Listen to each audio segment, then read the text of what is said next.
You know, the people that done this to me, that offered my ex $50,000 and whoever else they offered these monies to, you know, some with the wants of fame to be rich and famous, but on the account of me overall being kicked out of my home, made homeless, placed in a mental facility, a real personal protection order that was placed on me to keep me from being able to return home.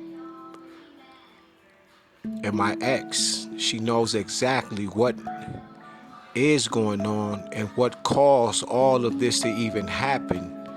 But she is obviously sworn into some type of secrecy because I've been with this woman for the last 15 years of my life, and I'm 42 years old. And this woman has not said anything to me about any of this situation. And that which she has spoken on, it was a bunch of bullshit ass tears. And the only thing she addressed crying over the phone was, I don't have time for this. And I would never ever try to kill you. But she was lying. And this is why I said if they would take her phone and subpoena it for the last 15 years, but we only need the last 10 years so we can actually see what led up to last year in November, last November, and any of the time of that year, last year, of when it came to a head of this $50,000, when it came to the point of watching the TV show Snapped over and over every day, from watching the TV show How to Get Away with Murder every day, from me having, listen, I had stomach pains that were so bad, so horrible, that I couldn't even walk. And then they'll just leave.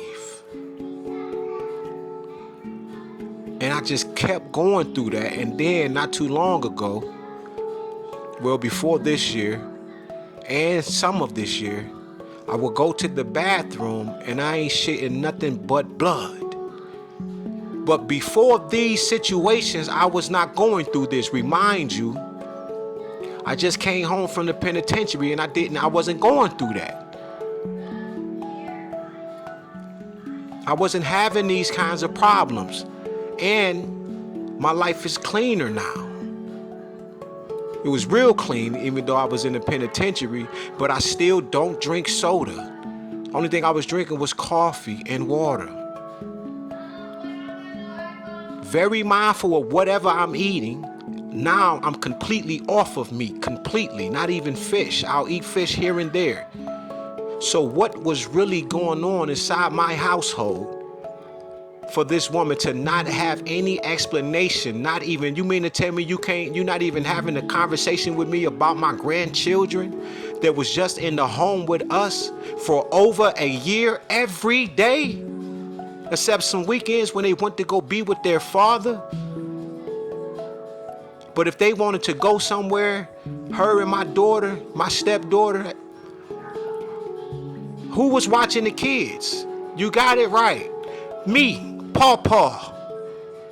That's who was watching the children.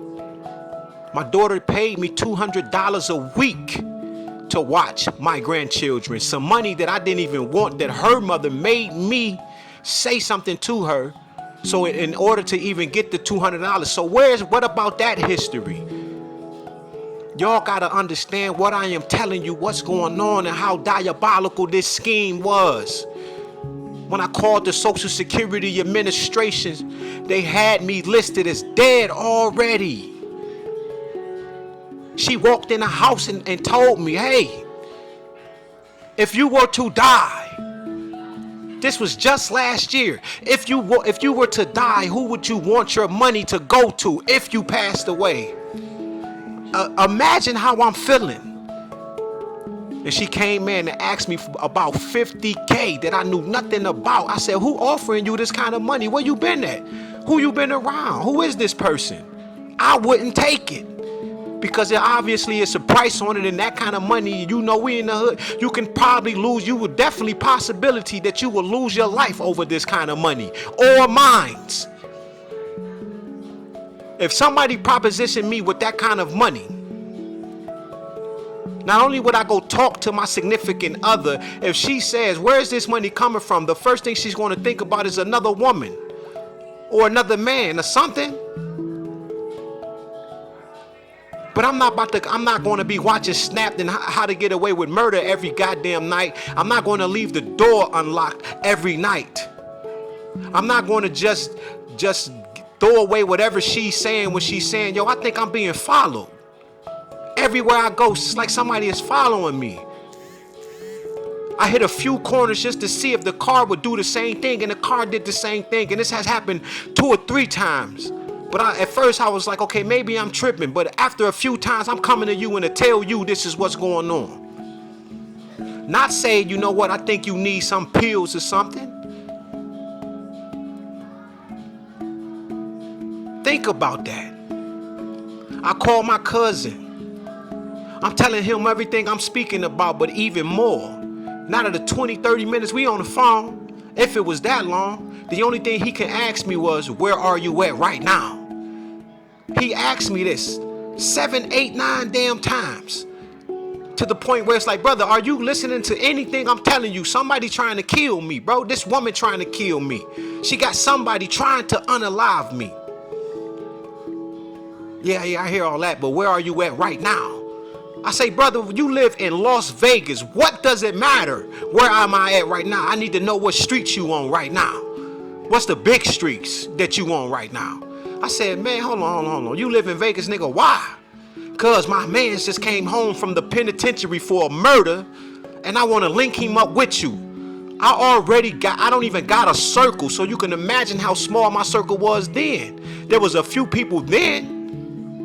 But why are you trying to link me up? Nigga, I just came home from the penitentiary. Nigga, parolees and fellas can't be around each other. Why you want to link me up with your homeboy that just came home from murder? Why do I need to know that he just came home from murder? And why are you that's in Las Vegas trying to hook me up with this nigga? There was no explanation. They need to subpoena his phone to find out the connection between him and my ex and whoever else that these people were hiring to take my life. Let's really pay attention to what I'm talking about. Don't say he crazy like everybody else. He wasn't talking like this before this situation happened. But now that I done found out what's going on, everybody is saying that nigga crazy, he tripping, he need pills.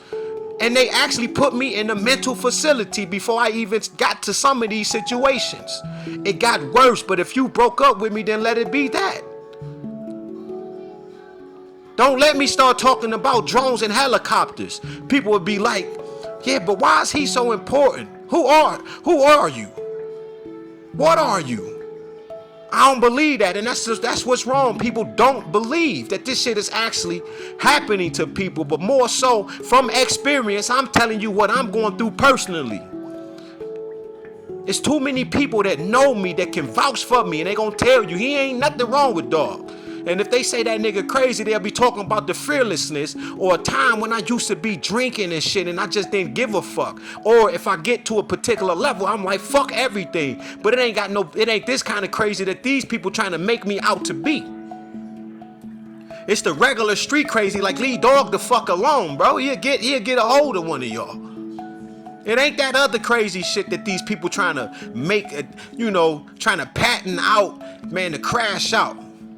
Yeah, the crash out is good long as I ain't slapping the shit out of one of you motherfuckers and kicking your eyelash off the side of your goddamn face. But me stating what I'm going through, what I have been through, that's not me fucking being crazy. Huh? Many people in the earth have had supernatural situations that were paranormal that they could not explain. I'm not one of them. I can explain them all. Put all that shit to the side and talk and listen to what I'm telling. I'm talking about attempted murder plots. Huh? I say.